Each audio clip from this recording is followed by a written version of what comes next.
So, Yeah. guys, we're glad to have you back. So we are going to be doing, like I said, our next Yu-Gi-Oh news you might have missed. Grunt, I apologize that we have missed some of the news. I know you took time to prepare. I know it's been tough with all of our schedules to get this lined up. And I know we keep missing paths when we cover this, but I am always thankful for all the work you put into this. So thank you. I know it's a lot. Hey, hey, no problem. Again, it's great that the Yu-Gi-Oh! News Twitter out there is so full of these handy-dandy translations, and Yes, that helps that's prob tremendously.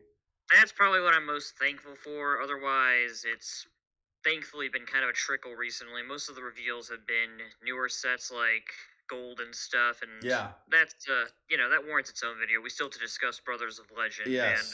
Yep. Oh, I the can do ghost that. stuff. Yeah. There's a lot to discuss for sure. That's a whole other And can of worms. Casey, we are very excited to have you back. I know it's been quite a while since you were here for a podcast, so we are Yeah. super excited you're here. Well, thanks. I'm excited to be here too. Yeah, and his builds tonight were so much fun, everybody. Yeah, just it was very fun to watch. Okay, so the first thing we're going to jump into here that I think is important that Konami is stressing is going to be implemented, and it should already be implemented in some areas, is the 2021 rules update. So I'm going to read through the rules, and then Casey, I'll start with you, and then Grunt, I'll go to you after that. The following rule updates and clarifications, some of which have already been in effect, are in effect at in-person and remote duel events at all levels. These will be incorporated into an upcoming rulebook update. Number 1. Fusion, Synchro, and Xyz monsters can be first summoned from the extra deck to any of the main monster zones. They do not have to be summoned to the extra monster zone or a spot that a link monster is pointing to. You can still summon a Fusion, a Synchro, Xyz monster from the extra deck to your extra monster zone if you want to, though. The restrictions requiring an extra deck zone or link monster still apply to link monsters and pendulum monsters that are summoned from the extra deck. And that has already been in effect, everybody, if you've been online. We implemented that literally right before the pandemic. It was right after the pandemic hit, and the effects were already there for people who were doing these things. Now, here's some other stuff though. 2. If a monster's trigger effect meets its activation conditions, but hasn't yet had a chance to actually activate yet, because it's still in the middle of a chain or a card effect, for example, and is therefore being saved for later, but its location changes between the time its trigger effect activation is met and the time it actually has a chance to activate, its effect does not activate on the field, in the graveyard, in the hand, banished, or in the deck. 3. The restrictions of you cannot normal summon or special summon the turn you activate this card only refers to monsters that were successfully summoned. Same for you can only special summon X once per turn restrictions. Number 4. Trap monsters that say this card is also still a trap do not occupy both a monster zone and a spell or trap zone. That is really different. They are only in the monster zone where the card actually is, and do not take up a spell and trap zone. And I'm thinking of that one that's got the 3,000 defense, metal something slime. Page 51 of the rulebook under leaves the field. When a monster on the field is shuffled into the main deck or becomes an Xyz material, it is no longer a card on the field. However, its effects that activate when it leaves the field will not activate. Main deck should be deck and therefore also includes the extra deck. Okay, Casey, let's start with number 2, where you can basically save an activated effect that was negated for later in the turn. Am I understanding that correctly? No. Okay, how does that work? No. So all that refers to too is something that we've been kind of accepting. So I'm just gonna let you know this isn't as like huge as what a lot of people are making it out to be, because honestly, this is stuff that we've all been implementing.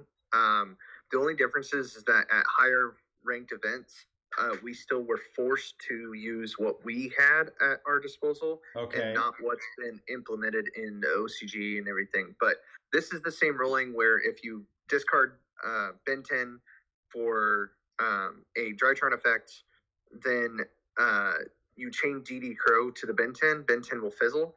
Mm-hmm. Remember that ruling? Yes. Yeah. So everyone hates when I say fizzle, by the way. It's not It fizzle. makes sense to me. Anyways, keep going. It is now in a different location, so you cannot activate. So that's what 2 is pertaining to. It technically met its requirement, but before it could fully activate, it moved. And for whatever reason, they have implemented this into the game, back like when we first got the Master Rule. So it's weird, but it's good. It's a good thing. Okay. Because it makes CD Crow better. Well, yeah, it makes CD Crow better. It makes just any effects that have costs. Yeah. It makes them very dangerous. Given any good hand traps or interruptions. So that's what I like about it. Just anything that can make it go away is pretty cool. Okay. So the reason I'm asking that, what was it? I feel like we were talking about something where if the effect was negated, if there was a way to pull it off again, you could, even if it said it was once that turn, but yet it got stopped. Is that part of this? The difference, if you're talking about number 3, the difference that I've heard people bring up is, like, if you activate something like Red Eye's Fusion, the key difference is whether somebody's negating the effect or if they're negating the activation. Okay, explain that to the audience and myself. So, I'm no judge, but as far as I know, how it works is that, Red Eye's, let me make sure I'm reading the right card here, because I'm pretty sure I know how it works. But Red Eye's Fusion works where it says, the turn this card is activated, you cannot normal summon or summon. You can't summon other monsters, essentially. You can set, but you can't normal or special summon other monsters the turn you activate this card. So if your opponent negates the effect of it, then technically the card was still activated successfully. They just kind of shut it down. Yes. Which essentially that's going to leave you in limbo. That's the scenario where, Ash Blossom, for example, I believe negates the effect, doesn't negate the activation, because it's not spell speed 3. And spell speed 3s are normally where you're going to see your negations. Right. But if someone activates something that negates the activation or, I don't know, resets it like a good amount of counter traps do. Yes. I think Solemn Judgment negates the activation. If you negate the activation, essentially, then because the game state doesn't read it as activated, you don't have to deal with its conditions anymore. Oh, that is wonderful. Oh, that's so good. So that's what I was thinking with what I was saying earlier. That makes more sense now. So I have something to add to that. Yeah, too. Go right ahead. So not only is it cards like that. So what Red Eyes has in specific terminology is that it has an activation requirement. Now, it doesn't read like your everyday requirement where it has a cost or that you pay life points. It just gives you a condition. And that condition, if the card is activated and not negated, like the activation of the card is not negated, then you have to apply that regardless of what happens. Gotcha. Okay. It's all about meeting requirements. It's literally like Extrav. If you activate anything before Extrav, well, too late. You missed the condition for Extrav being the first card you activated. You're literally not allowed to activate it. I'm really glad you used that example. So, Pot of Duality says that you cannot special summon the turn that you activate Pot of Duality, correct? Yes. Okay. So, if you attempt a special summon and it gets Solemn Judgmented or Solemn Striked, it never hit the field and you never performed a special summon. So therefore you could activate Pot of Duality, even though you attempted one. Gotcha. But if it gets bottomless, then obviously you cannot use Pot of Duality because the summon wasn't negated, the monster was destroyed, but again, the game still is like, well, you special summoned, no Pot of Duality for you. So it comes up more often than you would think. Oh, it does. Absolutely. Less Less so with summonings, because I feel like a lot of people do run, negation versus destruction for obvious reasons, because you Mm-hmm. got cards like Dragoon or Mhm. you got Yeah. cards like DPE that can respond, but it is something to keep in mind with It's activation. very format. Oh, sorry. Very format dependent Mm-hmm. is Oh, is absolutely. where you see the differences. Also, it's like preventative effects versus reactive. Mm-hmm. Mm-hmm. So that's kind of what it is. So No, uh, that makes sense. So, going to the next one here. So, Casey, this one was interesting to me. mhm. I've always thought that if the trap monster was activated, that zone was taken up. So I It was thought that that way was Was. for a very pretty. long time, but they didn't want to do that for Eldritch's sake. Mm-hmm. Um, Mm-hmm. I mean, they didn't come out and say that, but the way that Eldritch works is that they continuously set back row. Yes. They're very, very heavy back row decks. So Yeah. it makes sense that they wanted to change the game. It's still treated as a trap card, therefore you can still Mystical Space Typhoon it and stuff. Right. Right. But it's weird because it's in the monster zone and not occupying a spell trap. Yes, and in the past, I know it was like that. I'm thinking of Metal Reflect Slime, that Right. In the 3000 past, that's the defender. way. That Yep. that would be in the monster zone, but also would take up a slot in the Right. Speller Trap zone. And so, Yeah. for new players coming back or old players coming back, that'll be an adjustment because that's Yes. not something that they're going to be used to. And for other people who may not even be playing correctly, they need to be aware of that so they don't cost themselves some games because they thought they had slots taken up. So And honestly, if Eldritch ever becomes a problem, I could see them doing away with this rule. and just go backwards. I don't know if Interesting. it's that big. I mean, the one Is thing it- I want to add to this for people who are wondering is trap monsters were kind of a victim of their time when they had this original ruling because Yeah.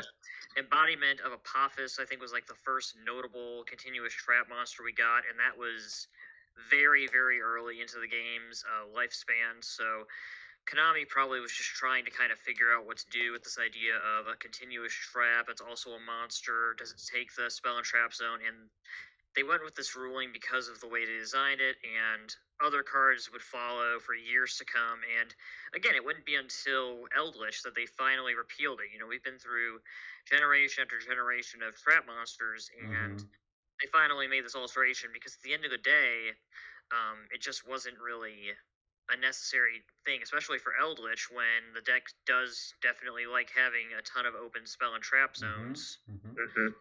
Absolutely, absolutely. And then Grunt, the last ruling there under leaves the Yeah. field. When a monster on the field is shuffled into the main deck or becomes an Xyz material, it is no longer a card on the field. However, its effects that activate when it leaves the field will not activate. And Yep. I thought of cards like Sengen. I thought of just different cards that once they'd hit that graveyard, that would still get their effects. What kind of decks are going to be affected by this?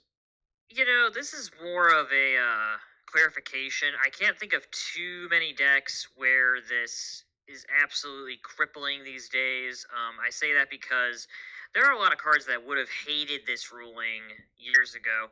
I know right now that there are some hero players who are bawling their eyes out because Absolute Zero doesn't work the way it used to. Now, granted, people aren't running Absolute Zero like they used to. You're not gonna mask change works. The point is, people would sometimes have absolute zero shuffled back into the extra deck, and it would be able to resolve in old rulings. Yeah. So, like, your opponent would compulse you, and you would get a free, nuke for your opponent's side of the board. And it did come up occasionally back when, absolute zero was being splashed in a ton of hero decks, but Yeah. that's probably the biggest example because it gets shuffled back into the extra deck, and it's one of the few extra deck monsters that has when this card leaves the field as a notable condition.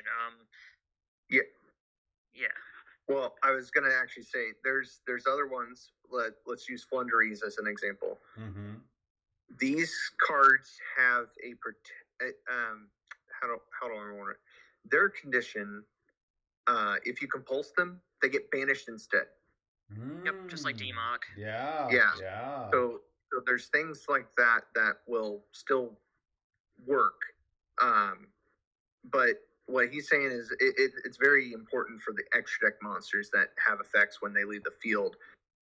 It will suck for them if they get hit with Compulse now because they're not going to be able to activate. So the way I'm just going to clarify real quick. The way to look at this is kind of like what we were saying earlier about I think we were talking about how restrictions work, negating the activation versus negating the effect. It's kind of a slight difference there. So with cards like Absolute Zero, it simply says when this card leaves the field, so it's a condition for the effect to activate. It's not a condition attached to the card in particular. Flunderies and DMOC, for example, literally have it in their text saying, if this card leaves the field, banish it. So whether it's getting shuffled, whether it's getting sent, tributed, anything that makes it leave the field is following the card's text. So it's more of the card itself dictating where it goes. So again, that's kind of the important thing to keep in mind here. Okay, those are great. Very good. Sorry, go ahead, Casey. Also, just wanted to mention it. So Reborn Tengu's had this ruling for a very long time. Reborn used to get wing blasted to the top of the deck, and it couldn't use its effect. So, and that's kind of weird that this wasn't implemented way back when. Great point.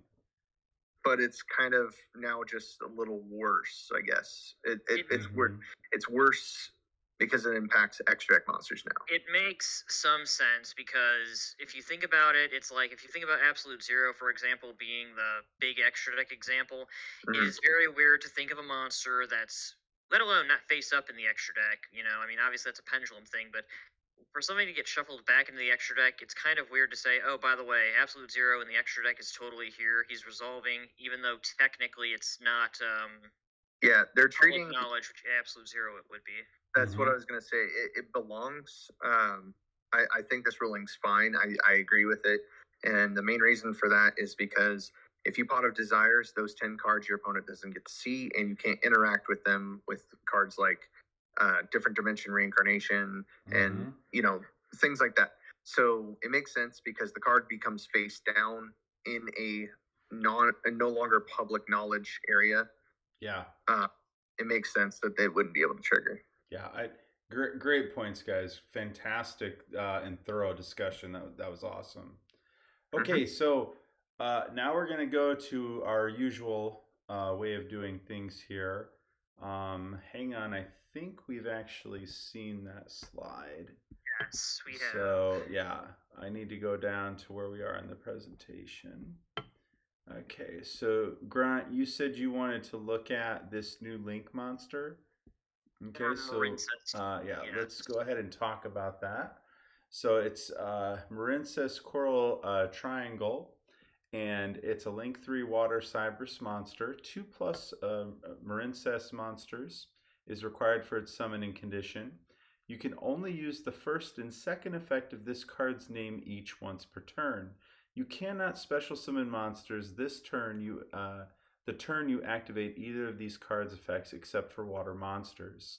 1. You can send one water monster from your hand to the graveyard. Add one Marincess trap from your deck to your hand. 2. If only your opponent controls a monster, you can banish this card from your graveyard and special summon any number of water link monsters from your graveyard whose total link ratings equal 3. Ooh, that's pretty good. Yeah, that's pretty good. Yeah. So Grunt, what do you really like here?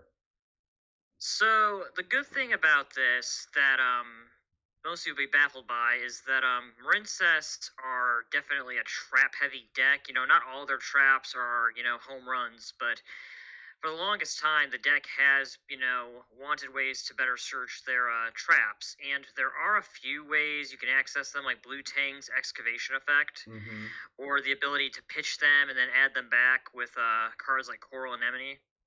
The issue was that there wasn't a direct way to search them from the deck reliably for the longest time. So the fact that you now have a Link 3 that, yes, it pitches from hand for cost, but the fact that you can now search out any of your traps, making them an effective that you can access from the extra deck, it's pretty good. And I mean, it doesn't have any staying power as a link, but that's fine. This is a deck that likes to link climb.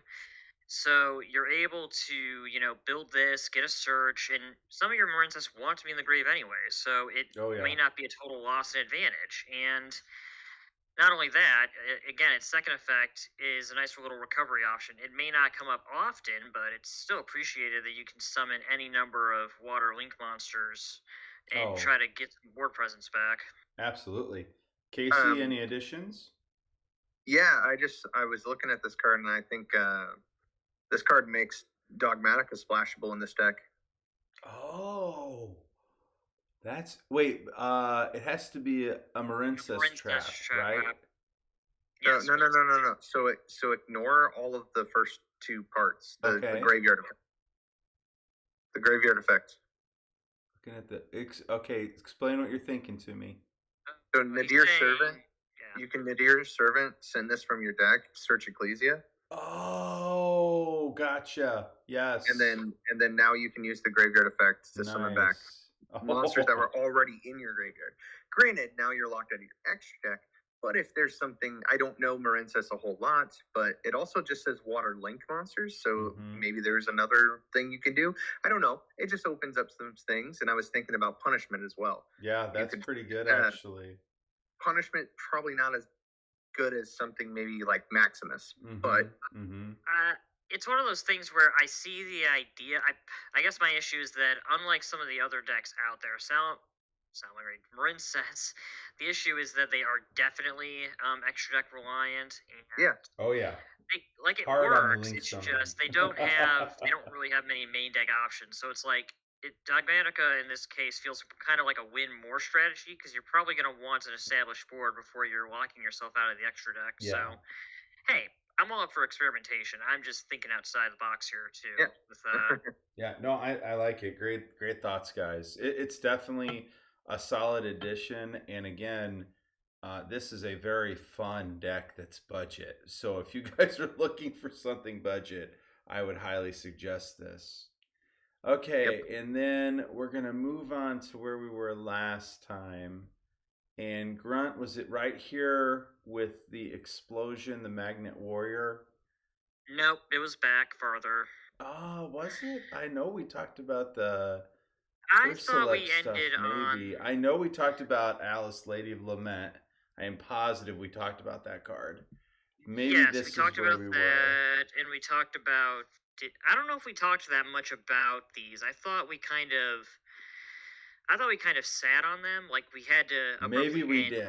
We can start here. Okay, so and like we said, guys, this is an ongoing thing we're trying to keep track of. So the first one here, this continuous spell, you can only use the first and second effect of this card's name each once per turn. You can send one monster from your hand or field to the graveyard, then target one reptile monster with a different original attribute in your graveyard and special summon it. During the during the main phase, if a monster or monsters is sent to your opponent's graveyard, you can send one reptile monster from your deck to the graveyard. That's good. Yeah, both of those are really good. First, we got Radiation here, the continuous spell. Activate this card by placing 7 counters on it.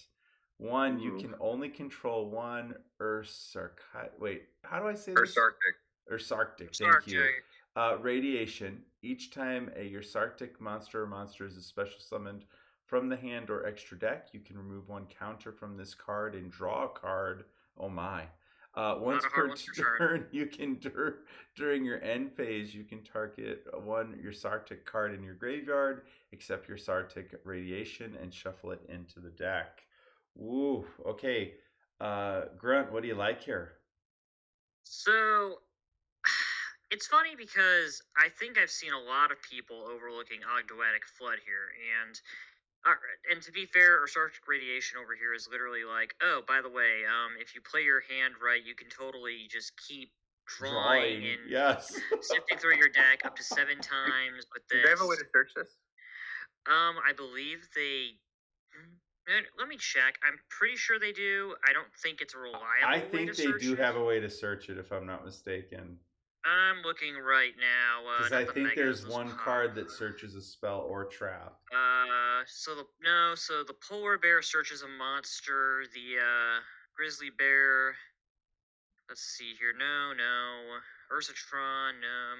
No. That's a monster searcher. Let's see. Polari. If this card is special summon, you can add Dipper.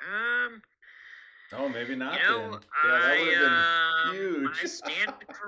I stand corrected. They don't have a way to search spells and traps yet, but hey, that's something to look forward to, maybe. Still though, it's obviously I mean, I hate to say it's obviously a 3-of, but I mean, why wouldn't you run this? It's at least it's at least better than an upstart. Run this before you start running upstarts. This is the definition of win more, in my opinion. It is. If it's not searchable. Here's if the thing, it's searchable, though. you just play one, and then you search it, and you play it, and then you extend. Mm-hmm. But I mean, if you have to draw if you have to draw multiples of this card, it's bad. Yeah. Here's what I'm gonna say. Gosh. If you're playing Earth's Arctic, though, you're not expecting to be playing the most dominant deck in the game. So have some fun and actually play a good part of the deck. I'm sure it'll be searchable in the future because it's baffling to think it wouldn't be. But I get what you're saying. Can they summon Librarian in that deck? Technically, I'm sure there's a way they could. I know that there's like different outs or ways to get to Polari without having to invest in pure Earth's Arctic. I know lefty and righty driver is a popular method. Okay.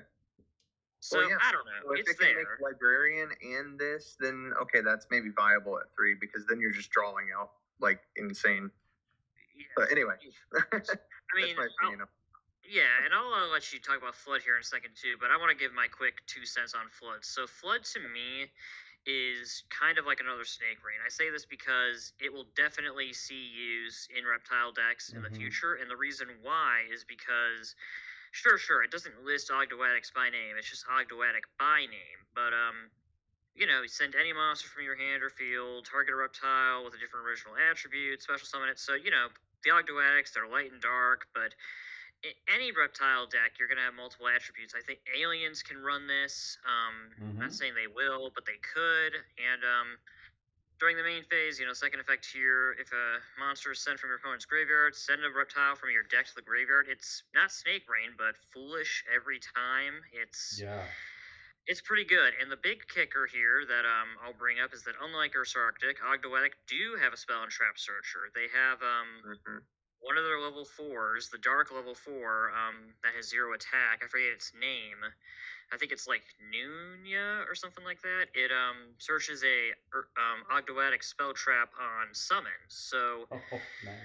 Literally what you can do is if you have another reptile deck, you could literally just summon that, activate Flood, and who knows? There's probably a combo you could do with this. It's going to be generically splashable in future reptile decks, and I'm sure Konami will eventually give us more reptile stuff. So, my 2 cents on it is the fact that you can send a monster from the field. It doesn't require that it has to be a reptile at all. Yeah. The deck was already splashing Alistair. Now you don't even have to link off to Alistair to make your. Oh wow! Great. You can just grab something you needed. That's pretty cool. Yeah, that's a great point. Better yet, you could link off the Alistair and then just send off the final link monster so that you gain either way. And you still have Garda or something for Mechaba. It's fun. I just know sometimes in the combo you have to have 2 banished for that one other big dark one. So I don't know. Anyway, just pointing it out. No, that's great thinking. Absolutely fantastic thinking. I can see this getting used as an engine. It literally just depends on, can you make a reptile engine? And again, we've already got this. We've already got a searcher for it, which, yes, it's on normal summon, special summon, but you know what I mean? It's got potential, I'm really happy it didn't say tribute and it says send. Yes. Yes, absolutely. That's a very big deal. Because the other build was layer. Yeah. Good stuff. Yes, very good stuff for sure. Okay, our next slide here, we've got Epsilon, the Magnet Warrior. It's a level 4 Earth Rock type, which all the Magnet Warriors are like that, I believe. You can only use this card's name's effect once per turn. If this card is normal or special summoned, you can add 1 level 4 or lower Magnet Warrior monster from your deck to the graveyard, except for Epsilon the Magnet Warrior. This card's name becomes the same name as the sent monster's name until the end phase. Then you can special summon 1 Magnet Warrior monster or Magna Warrior monster that does not share a name with any card you control from your graveyard. And then we have Xyz Combine, it's a continuous spell. You can only use this card's name's first and second effects once per turn each. If a Light Machine Union monster card in your possession is banished, you can special summon 1 Xyz Head Cannon, Y Dragon Head, or Z Metal Tank from your deck. You can return 1 fusion monster you control to the extra deck. Special summon up to 2 monsters with different names from among your banished X Head Cannon or Y Dragon Head and or Z Metal Tank. Casey, what kind of uses do you see here? So we'll start with the Magnet Warrior. I like the fact that it's another Foolish Burial for the deck. Mm-hmm. You can use it with Adamantispators, and that's yes. Like the major one I see is they're just pushing magnet version of it, which Berserkion or however you say it isn't bad at all. And then once you get it out, this guy's going to be able to revive it, so that's pretty cool.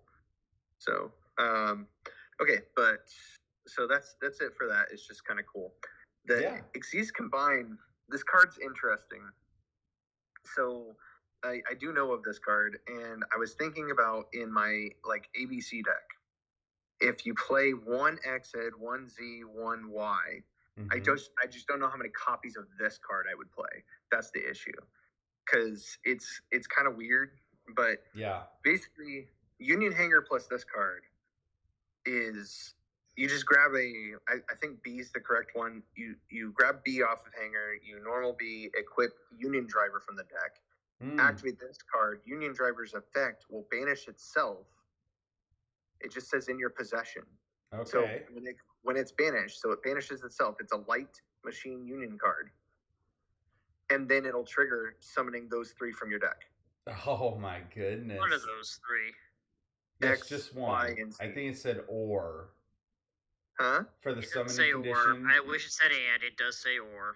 Yeah. It's just one of the X, Y, or Z card. You can special summon 1 X Head Cannon, Y Dragon Head, or Z Metal Tank. So yeah, not as crazy. Oh, it would have been sweet if it was all 3. Yeah, that would have been awesome. Totally. It should have been all 3. Yeah, because it needs more support if they're going to make that archetype work. I feel like they pull these cards out constantly. It's still a decent extender card. It is. Kind of cool. It is. I think it's weird that it's once per turn each. Then. I mean, the second effect, obviously, but the first one, I think it could have been multiple times in a turn, and it would have been all right. Yeah. I don't know. Yeah, Maybe I'm wrong.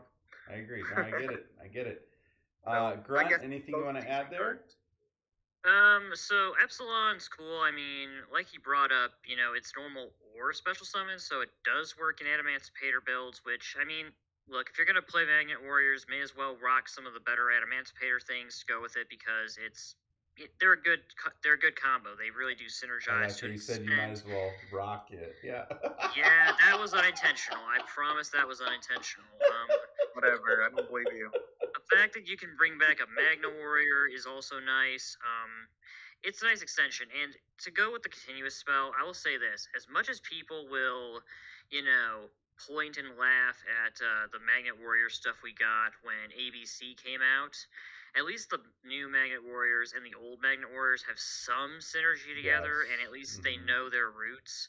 Whereas ABC is so cool that they kicked XYZ to the curb, and Konami tried to make it work with A to Z, but people just did ABC, and anytime they make an XYZ card, it's almost like they're afraid to commit to what ABC did. Yes, I agree with this completely.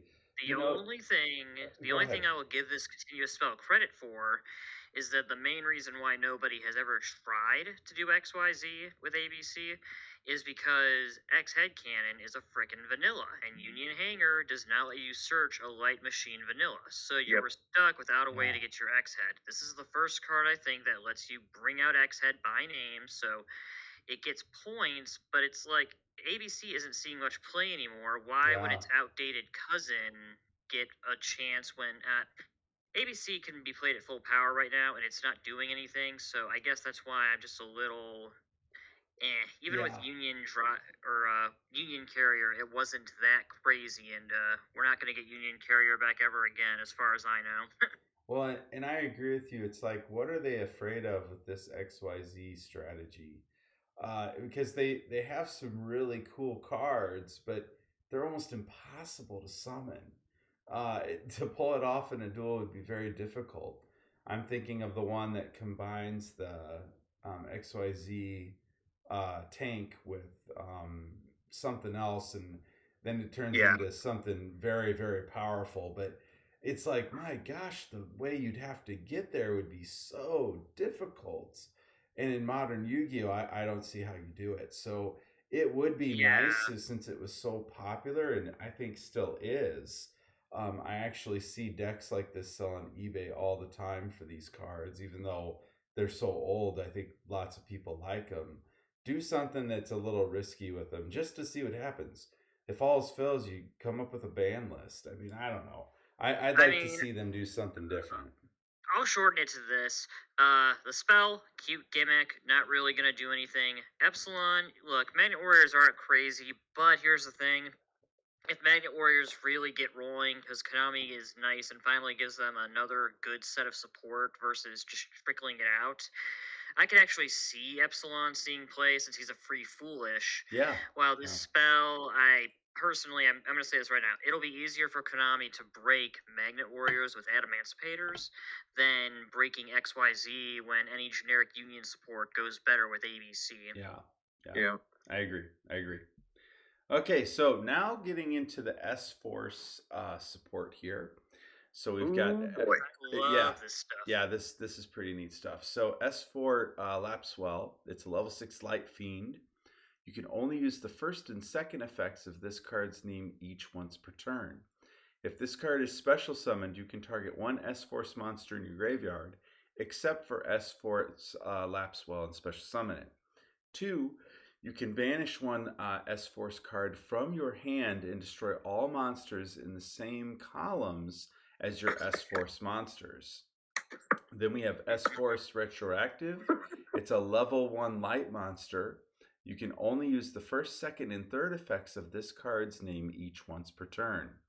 If a monster you control would be used as a link monster for an S-Force monster, this card in your hand can also be used as material.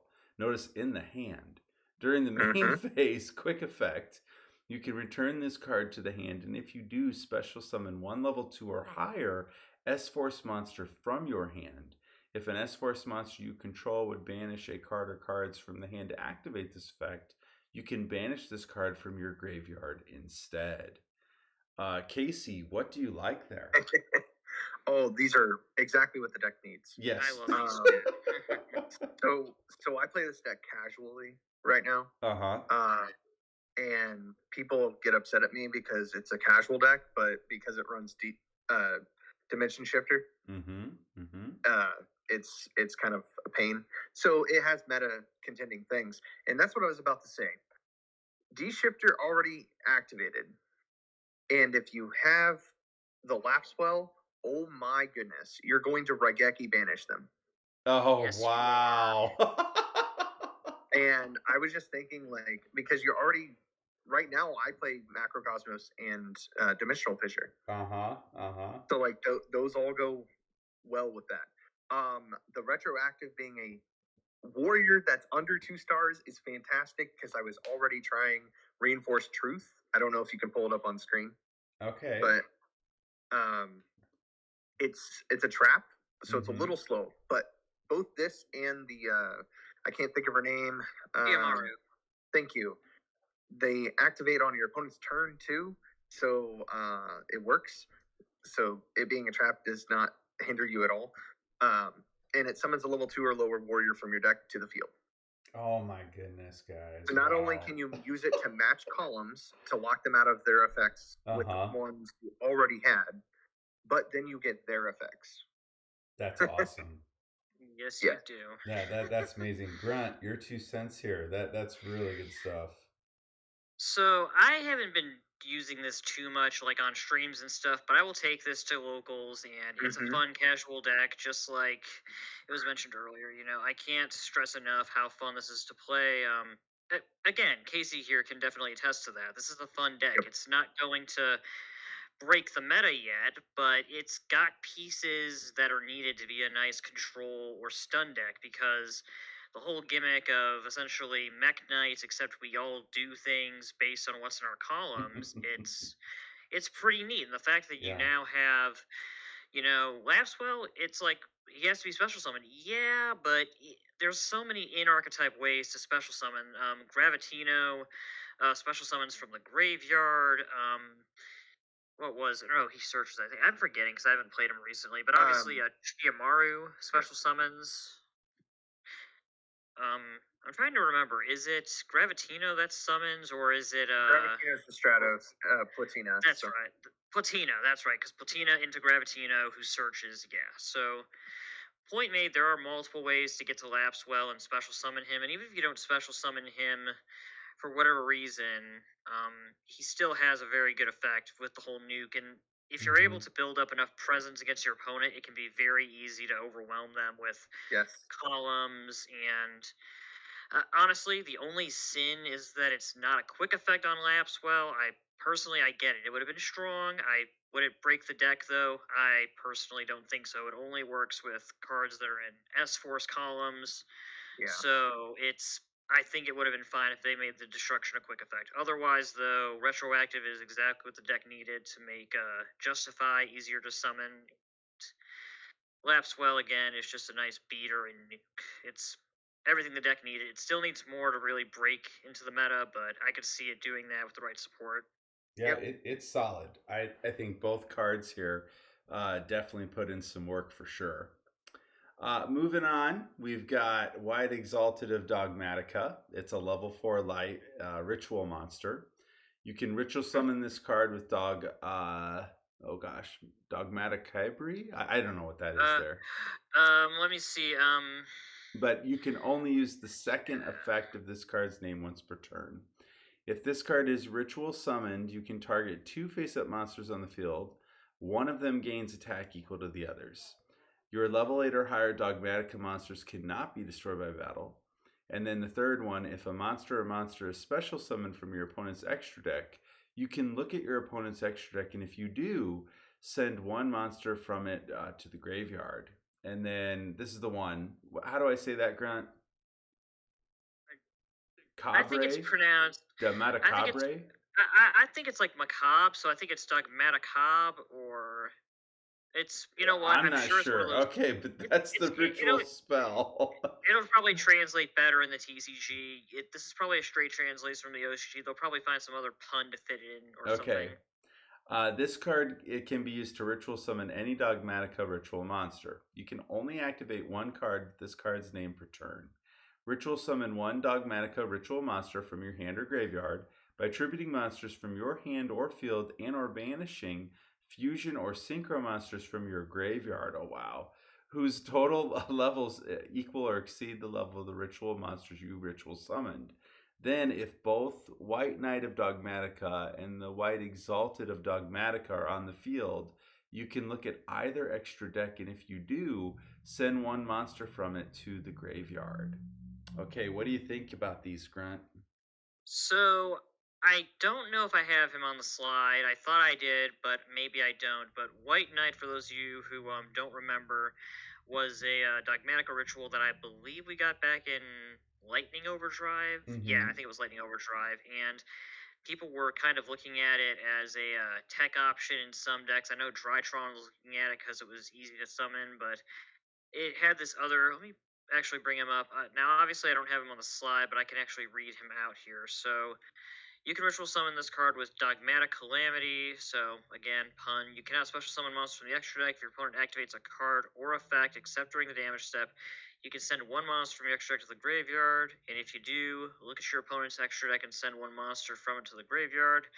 This card gains attack equal to the combined attack, or equal to half the combined attack of those monsters sent to the graveyard until the end of the turn. So it's got some synergy with the new ritual here. I think they're still building on it because these two, as cool as they are together, sifting through your opponent's extra deck, she makes it so that your knight can't be destroyed because he's a level 8 ritual. They're still vulnerable to effect destruction. I believe they do have some protection in archetype, but this still feels a little too clunky.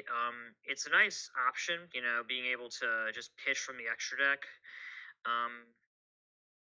Other than that, though, I think it's just a cool gimmick. I don't think any Dogmatica deck is running this anytime soon because the current builds they have don't need the rituals to be good. Not to mention that they technically now have 2 ritual spells, which in my opinion is already clunky enough. Okay. Casey, your thoughts? Anything to add? So I just did the combo in my head. This card actually gives Drytron an OTK. You're kidding. Drytron can use it. Dogmatica, not so much. Yeah, I think it's bad for Dogmatica right now, for sure. But just to let you know, your regular Alpha Zeta combo, if you don't know what it is, I'm not going to go through all of it right now. But essentially, your inboard, you can alter it. So when you have your rank 1, you use your spell to bring out the 4K. And you're going to have to dump the 4K at some points. So it might be like more of a 3-card combo. I'm not 100% sure. I have to work out the kinks. But in my head, you bring out the 4K. You use the Gamma to summon back out 1. You overlay those 2 for the Lyrilisk monster that can attack directly. And then you use your last part to summon out this card right here, the White Exalted of Dogmatica. Use her effect to target the 4K and the one that can attack directly. And give it all to the one that can attack directly. Oh my god! Materials, and then it's over 4K. Holy moly! You can totally make a gimmicky FTK/OTK deck with this, no problem. I like it. It's fun. That's what I was gonna say. Is that unlike White Knight? Now this is why whenever I had other people in Drytron groups trying to theorize with White Knight, I said no. It shuts down your extra deck. You can't use White Knight unless you're ending your turn with it. And for whatever reason, Konami's like, hey, that was stupid. Let's just make it so Exalted is generically splashable in any ritual deck. She doesn't lock you out of the extra deck. And if you happen to somehow not kill your opponent, well, hey, you can pitch something from your opponent's extra deck, like a one-of. This is everything that I love about rituals. This is, I don't know. Good job, Konami. You made a card for Dogmatica that Drytron can use, and I'm kind of happy about it. Also, just something cute that could come up. So usually when you summon your, it's a Herald, Diviner. Yeah. When you summon Diviner and send the Herald of Arclight, you make it level 6, and it's a tuner. And this is a 4-star. So you summon the 4-star, use its effects on whatever, and then the 4 plus the 6 equals Baron. Oh my goodness. Yes, it does. That's pretty good. That's pretty good. So Drytron can use Baron? ? Yeah, now, boy, you've definitely got minds wondering there. Man, you guys are just nailing this. Wow. I like the art of this too. I'm gonna be honest. I like it too. The lore behind this because a lot of people are like, "Oh, this is like after Ecclesia left. This is like the old Dogmatica." The idea I think someone has said is that the ritual monsters are like undead Dogmatica or like they're evil Dogmatica. There was, again, it's one of those weird things where Konami won't give us the lore until like years down the line, but it's neat stuff. This is something that I'm definitely going to want a few copies of. Hopefully it's not a secret, but I don't know if Konami would make this secret because I don't think there's much talk about it right now in the OCG. Yeah, agreed. I agree. Okay, next one. So we've got more here from Duelists of the Abyss, and then we've also got the V-Jump promo here. So the first one here is Kairyu-Shin Leviathan. So it's a level 5 water sea serpent. So you can use the second effect of this card's name once per turn. While Umi is on the field, each player can control one face-up non-water monster. If a player controls 2 or more face-up non-water monsters, the player sends those monsters to the graveyard until they control only one. During your main phase, you can add one Umi and or one Kairyu-Shin spell trap or C stealth spell trap card from your deck to your hand. And then we've got the next one here, Yugioh of the Aqua. It's a level 4 water. It looks a lot like that one where its name became Umi on the field. Yes, she is based on that. Maiden of the Aqua. That's it. Thank you. It's 2 level 4 waters. You can only use the first and second effect of this card's name each once per turn. I'm sorry. Why is it 2 level 4 waters? I don't know. I think this must be an Xyz monster, and they don't have the art right. No. So they, for whatever reason, I don't know why the 2 level 4 monsters are there. I think that's just a typo because the effect is right. I can assure you the effect is right. I was going to say, I'm looking at this, and Casey, that was a great question. Yeah. Okay, so you can target one water monster in your graveyard and apply one of these effects, but you cannot special summon monsters for the rest of this turn except water monsters. Until the end phase, this card's level and name become that monster's. If Umi is on the field, special summon that monster in defense. You can banish this card from your graveyard, then target one Umi in your graveyard and add it to your hand. Ooh, I kind of like that. Okay, all right, so let's see. I forget where I started. I think, Grunt, it's your turn to go first. Is that right? Yeah, I think so. Okay, all right, so what do you feel about these cards? So, I'll be blunt first about Yugioh here. She's cool and all. I mean, she definitely references the original. It's just kind of sad because her effect is kind of dated. I mean, first things first, I can't think of that many decks where her becoming that monster's name, having a level, does that matter much? Probably not. It's cool, but you're caring more about the second effect with Umi on the field. The issue is that if you already have Umi on the field plus this, it's kind of relying on that, and there's better cards to benefit off of Umi. There's newer support from Umi. Like, we literally were looking at Umi support last time we did this, and there already were good options for searching, special summoning, and bringing stuff back from the graveyard. So I don't think this brings much to the table. And well, wait, I have a question. Isn't there a Mermill card that it rips cards out of your opponent's hand? Yes. Could that be targeted in this situation and do that same effect? Even if you do, this isn't a Dark Panther. This is literally, it just becomes that card's level in name. It doesn't gain the effect. Oh, it doesn't gain the effect. Okay, thank you. The best thing you're getting out of this is you're getting a potential Xyz material, I guess. Obviously the idea is, hey, I'm going to special summon, or you can banish her to add Umi, but again, there's already other cards in the archetype that help you fetch copies of Umi, bring them back, so she's just kind of extra. Now, elephant in the room here, Mr. Leviathan, has caused quite a stir because if you read his effect, he is pretty much a attribute based, there can be only one on legs. That's exactly what I thought, yes. And for that reason, I personally like this guy. Everyone else, however, I kind of get why they hate him. Now, literally, Umi on the field, you're playing this with the Umi support, or any other deck that wants to run cards like Legendary Ocean, which, by the way, Legendary Ocean makes it so you can normal summon this guy free to your side of the field as a living That's what I was thinking, because it's level 5. If you play it, and we know Legendary Ocean, its name when it's activated is also treated as Umi. So, yeah, but go ahead, continue your thought there. Wait a minute, I thought it had the clause that it was always treated as Umi. It does. Because I was going to say it has to be always, because you couldn't run 3 of that in 3 Umi. Right, which is why I see what you're saying, yeah. Good point, Which is why nobody runs old Umi, because there's all these other versions of Umi that do better. But the point is, again, even if you don't run Legendary Ocean, there's plenty of ways in water decks these days to special summon this guy, to bring him back eventually, to try and bring him down during your opponent's turn. Even the new Umi support we covered, like Fish Sonar, does give you ways to access this support or get extenders. So it's very easy, I think, to set this up. And you could easily set up a soft lock where, if your opponent can only control one face-up non-water, well, the issue is, not everyone's running water. It's not a common attribute, so it's not going to kill every deck.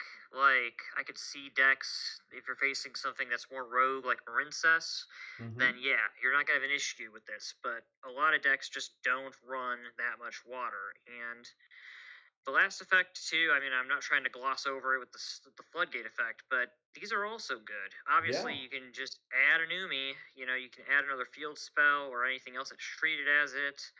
You can search torrential. Exactly. Oh, yeah, you're right, Casey. There's, and that's the funny thing, is that there are so many Kairyu-Shin spell traps that we have gotten over the years, and it was kind of a joke at first when we got the first one, which was Rage. I think it was Rage that came before Fury. But Rage was literally, if Umi is on the field, target monster's opponent controls up to the number of waters you control with level 5 or higher original levels, destroy them, and they can't be used. It was like a gimmicky Ojama thing. Fury of the Kairyu-Shin was literally just add Torrential Tribute, and then, just like Return of the Dragon Lords, it literally would protect your monsters from card effects if they were water. So you get a Torrential Tribute Searcher, and you can protect them from Torrential Tribute with your own spell. And the new trap they got, that I think we discussed last time, Kairyu-Shin of the Reef, was literally send a face-up Umi you control the graveyard, special summon up to 2 water normal monsters, or monsters that specifically list Umi in their text with different names from your hand or deck in defense. So, you can literally run this trap and summon this guy from your deck if you have another Umi, and it's... so, again, the point is, the Kairyu-Shin stuff is very, very useful. And even then, Sea Stealth, again, you've only got a few of note. And the continuous trap Sea Stealth attack, Duel Links will tell you how annoying this card is. People in real life will tell you how annoying this card is. I love using this in Phantasm Spiral, but generic water is going to love this too. This is crazy. And the funny thing too, it even says original level is 5 or higher. So even under Legendary Ocean, anything that battles your Kairyu-Shin to try and get over it, if they happen to have anything, you can just get a banish. It just instantly destroys it. So when people ask what I'm going to be building when we get this stuff, it's going to be water control. We're getting a ton of good water stuff. The water support is fantastic. And we're getting a ton of much-needed printings in Brothers of Legend. That's a little teaser for it. The point is, Kairyu-Shin is probably going to upset some people in the future, and I look forward to that. Casey, your thoughts? All right. So he covered everything about pretty much both the cards. I just have a little tidbit. You might play like one of the Aqua Chick in Mermail. Just because, like, as a follow-up, what I like is that you can summon... I mean, there's a couple different things you can do with her. So the thing that comes to mind is, like, Exceasing. But there's also cards that, she becomes 2 if you have Umi. That's the problem. You have to have Umi. So Mermail, maybe not that fantastic after all, but I don't know. Maybe there's a way to combine it all at, like Pendulum is just Pendulum. It's no longer specific archetypes. I feel like water is going to be that way. Water is just water. So if you mix everything up, then sure, because you can bring back 7s and then make 6s because Legendary Ocean. No, it makes sense. Honestly, it makes complete sense. Yeah, not a whole lot, unfortunately. I think so. Sea Serpent makes sense on Leviathan. I know Aqua makes sense for her, but if she was a fish, it'd be a little bit better for the shark deck. Yeah. But that's all I got. No, makes sense. And I can't wait to abuse it. So this level 5 monster is gonna put in work. Yeah, I think the only good thing about it is that they didn't like. I know he can be specialed from other things, but yeah, it's nice that he didn't. Oh, I see the sharks. Perfect. Oh, yep, we're going right into Speaking this. of good water support, And I'm so excited, guys, because my background was water. That's why those are the first decks I played in Yu-Gi-Oh. So all this water support has me very excited because mermails are just too expensive for me. Okay, so my background is water Pokemon. Yeah. Flash Voice is my favorite. All right, so the Abyss Shark here, it's a level 5 water fish monster. You can only use the first effect of this card's name once per turn. If all monsters you control are water monsters, minimum 1, you can special summon monsters for the rest of this turn except water monsters. Oh, wait, you can. Let me read that again. You cannot special summon monsters. Okay. Yeah. For the rest of this turn except water monsters. Also, the next battle damage your opponent takes this turn from a battle involving your number monster and another monster is doubled. Also, special summon this card from your hand, and if you do, you can add one level 3, 4, or 5 fish monster from your deck to your hand, except for the Abyss Shark. Second effect, if this card is used for the Xyz summon of a number monster, it can be treated as level 3 or level 4. Oh, wow. Okay, Crystal Shark, a level 5 water fish. You can use the first effect of this card's name once per turn. If this card is in your hand or a graveyard, you can target one water monster on the field. You cannot special summon monsters from the extra deck for the rest of this turn, except for Xyz monsters. Also special summon this card, but banish it when it leaves the field. And if you do, that target's current attack becomes halved. I'm seeing the synergy here. Okay. If this card is used for the Xyz summon of a number monster, it can be treated as level 3 or 4. Casey, what do you like here? Correct me if I'm wrong, but the shark that requires 3 level 4s, it has one of those effects where the monster it attacks, it doesn't kill it. Shark Drake. Yes. So it is a number monster, correct? Mm-hmm. You half it, and you're gonna do double damage. And you can keep. Gosh. Seems pretty good to me. Yeah, I agree. I like it. Grunt, you're thinking? Think these cards. Oh, sorry. Keep going, Casey. I was just gonna say, I think these cards speak for themselves. They're just fantastic for the shark deck. Absolutely. They're good in general, honestly.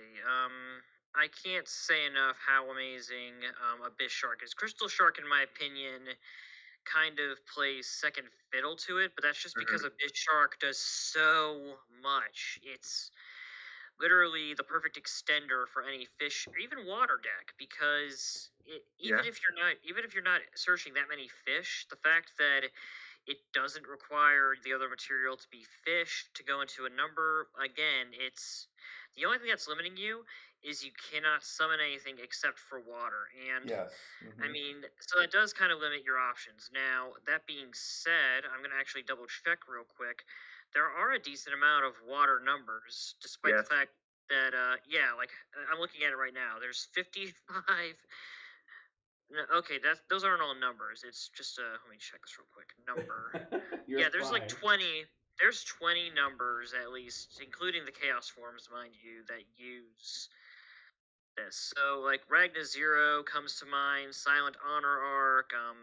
This Abyss Shark ironically does work well with Abyss Splash, which is obviously the basis. Crystal Zero for Crystal Shark. I don't know. Yeah. Shark Drake's a good one to bring up too. There's a lot of good stuff, yes. And obviously, I think the biggest one to bring up is number 4, Stealth Kraken, the fake number that we're getting in Brothers of Legend. There's a lot of good water numbers, especially Stealth Kraken. This guy is, oh boy, I'm getting copies of him. Point is, this is very, very good for any deck that's going to be using numbers. And even if you're not going to summon a number with this, I mean, it's a generic level 5 extender. you can always just use it as, additional water material. There's nothing saying it can't be links. There's nothing saying it can't be used as synchro. You're just limited by attribute. And again, that's good. Crystal Shark 2, it's not crazy, but it does give you the ability to add an additional extender on top of Abyss Shark. Yeah, it's solid support for sure. And again, I like it. I think the art looks good too. The next one we have here is Baron's Chaos Draw. It's a normal spell. You can to activate this card, you must draw it for your normal draw in your draw phase, reveal it, and keep it revealed until the main phase 1. During your main phase 1 of that same turn, you can activate one of these effects.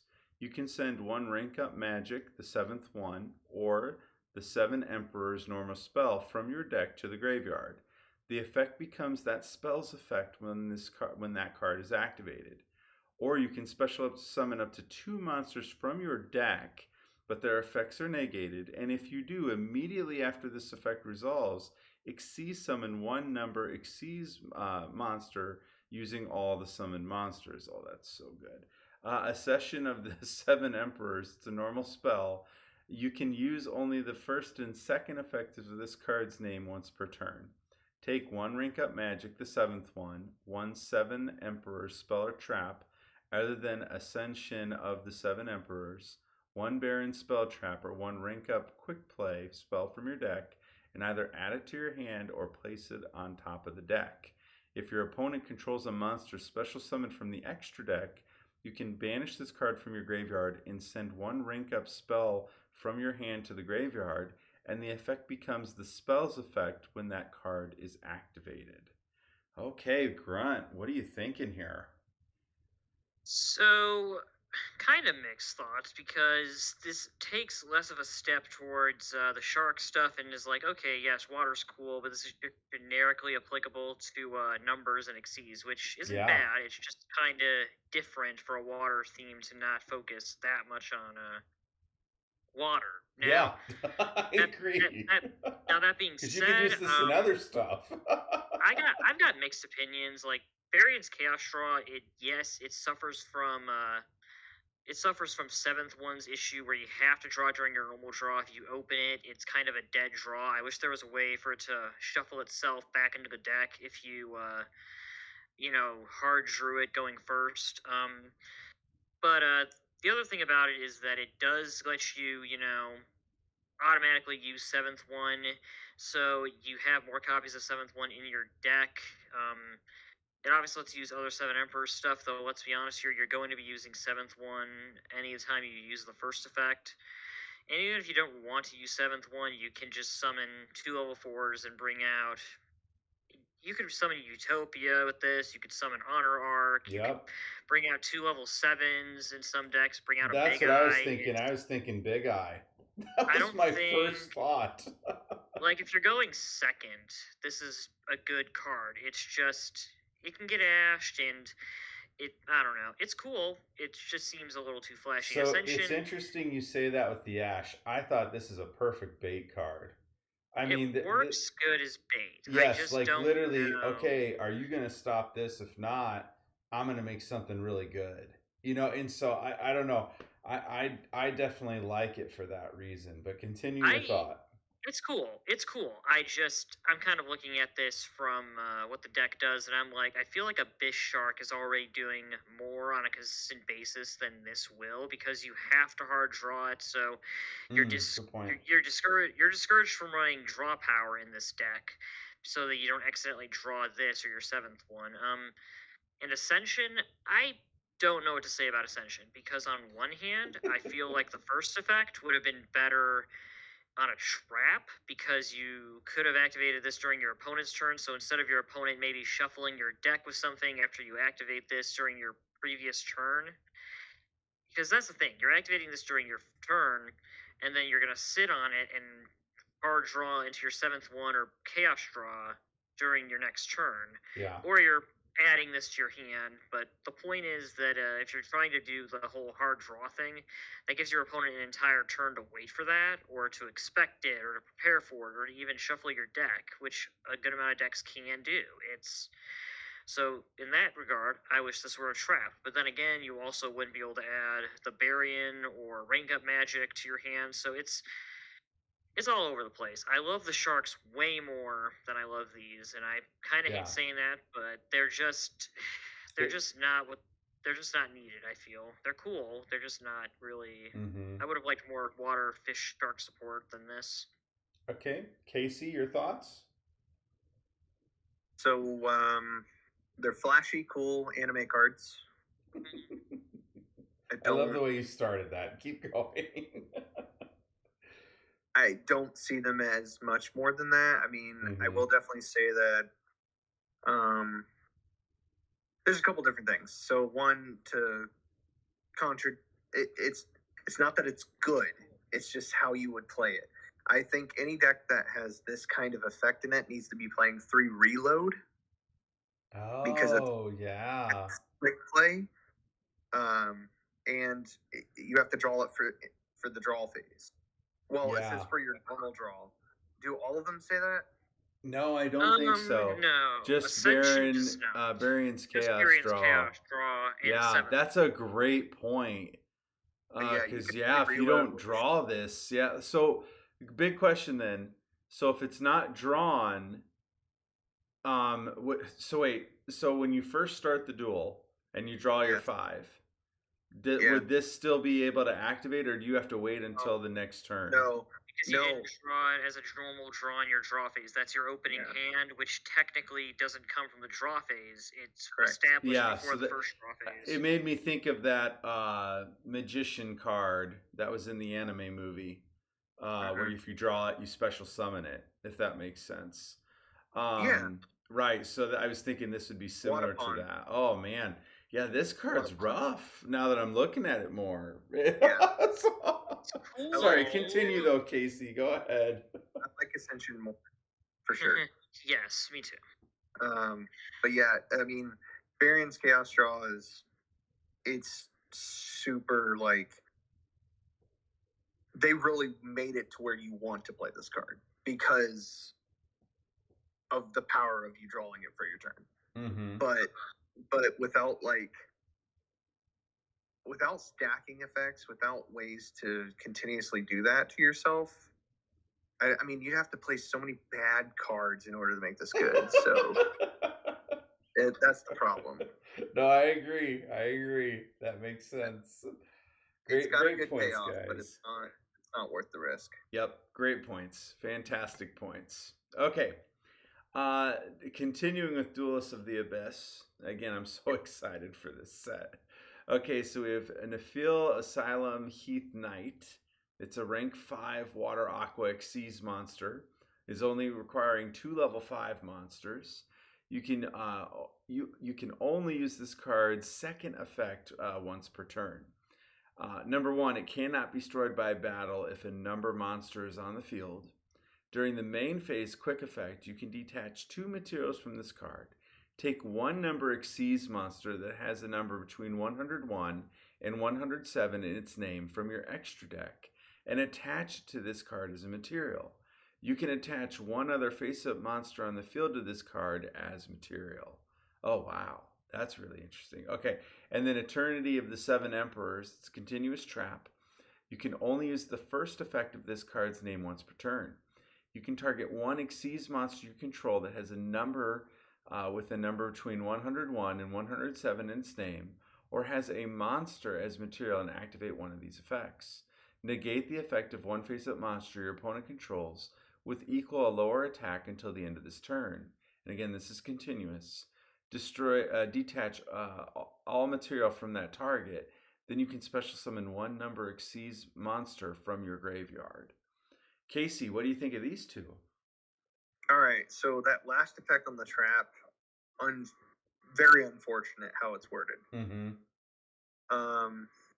So because so with the 2 on the field or on the screen here, if you attach something to him and then detach it with this trap, you cannot summon the one that you attached because it was never summoned properly. Gotcha. So that kind of stinks. Negating a card and having it, I mean, or no, it doesn't have it. Sorry, it just says with equal or lower attack. Yeah, that's. I mean, just play imperm. Yes, absolutely, absolutely. I don't like the trap at all. I don't think it's strong. The monster's decent. Yeah, the monster's decent. I agree. It could be a little bit beefier. It's only 17. Yeah, but especially for 2 level 5s. Yeah, Like, but the problem is, if you're playing it in a deck that has the Umi stuff, you're never gonna summon this because they don't really have 6s. good point. Very good point. So you can only really do it with the shark stuff, which they have better cards in my opinion. So unfortunately, these are 2 lackluster cards in my opinion. Okay, Grunt, your thoughts? Yeah, so I'm under the impression that these are cool and all. They're honorable send-ups to Silent Honor Arc and to Silent Honor Dark. But these cards, I don't know. I think that they work well within, again, as Casey said, the shark strategy, but are they generically applicable outside of it? Probably not. There's better approaches you can take. Now, the sharks will see use in other water decks. I just don't see all of their support from this set being quite as impactful. Nope, makes sense to me, guys. I agree. Definitely lackluster for sure. And like Casey said, it could use more attack. I mean, the defense is fine at 2,700, but man, 1,700, that's pretty low. Okay. Yep. The next one here. Okay, so we've again continuing with Duelist Alliance. And is this already a card? I don't know this one. CXZ's Barren Hope. Yes, that is already a card. I just put it in there because that is kind of something you can run with the Chaos with version. This next one? Okay, I haven't seen this before. Okay, and then so we'll start with the one that's on the slide, and then I'll go to that one. So CXC's Nephil Asylum Chaos Knight, 3 level 6 monsters. You can also exceed summon this card by using the Asylum Heath Knight you control as material, and then transfer its materials to this card. You can only use the second effect of this card's name once per turn. 1, it cannot be destroyed by card effects. And then 2, you can detach 1 material from this card and special summon 1 number exceeds monster that has a number between 101 and 107 its name from the extra deck by using this face-up card you control as material, but destroy it during your opponent's next end phase. This would be treated as an Exceed summon. Transfer this card's materials to the summon monster. And then Hope here, you can also use Exceed summon this card by using 1 monster you control with number 101 through number C107 in its name as the Exceed material. Exceed materials attached to that monster also become the Exceed materials on this card. It gains 1,000 attack for each. Oh, wow. Exceeds material attached to it. You can target 1 number monster in your graveyard until your opponent's next end phase. This card's name becomes that monster's and replace this effect with that monster's original effect. You can only use this effect of CXC's Burying Hope once per turn. Okay, so Grunt, explain the synergy you're seeing here. So the synergy is that you'll use the Chaos Nihil here to go into one of the Chaos Exceeds numbers. Now the biggest one that people will probably go on about is C104 Umbral Horror Masquerade, just because it has so much. It rips the card from your opponent's hand. It halves their life points, and it has all these applications. So you will detach 1 from Nephil here. You'll be able to summon 1. So let me see this real quick. Detach 1. So yeah, you can summon 1 of the Chaos Exceeds, destroy it during your opponent's next end phase. So you can summon it, and then you can also, instead of having it destroyed, overlay it into Bury and Hope. And then Bury and Hope will have the ability to, not only gain that attack for each material, but the fact is, you don't even detach material. You can target a number in your monster regardless until your opponent's next end phase, and then again, its name becomes that. It replaces its effect. So depending on what you're copying, it could be another chaos number.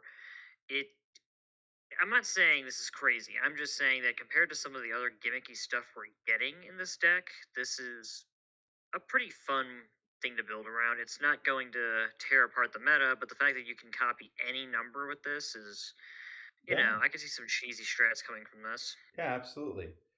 Casey? I'm just gonna put it simple. I don't like it. Hey, you're welcome to say that. I don't think this card is good by any stretch of the imagination either. It's literally look at me, I got 2000 attack. What now? Oh, all I do is summon another monster, so I am just a giant living stepping stone. That is too funny. Casey, why don't you like it though? Go ahead and expand on that. Okay, I just feel like you have to invest into this strategy. This strategy is not that strong compared to other strategies. Yeah. So why invest into? I mean, it's fun, sure. If you want to do casual stuff, that's fine. I'm just taking it from like a more competitive standpoint. Yeah. That's why I don't like the card. Its existence is cool. I'm not knocking on the art. I'm not knocking on anything saying that it's not going to be fun, but it is not competitive. I'm here as the competitive lion. The voice, and I'm just here to say that because of what they did with Synchrostorm, I'm like 90% sure that Mr. Chaos Xyz over here is going to be our ghost rare in the set, and what a nice little stinker of a ghost that'll be for Carlos to collect. Oh boy. Pretty much. Because this ain't gonna do much. It's cool looking, that's it. All I could think as we were looking at this was the history of jank that Simo's doing, and so I just thought this would be a perfect card for them to experiment with to see how it would go. No, the problem is they're doing the history of janky decks that did well. Yes. Good point. You are absolutely right, Casey.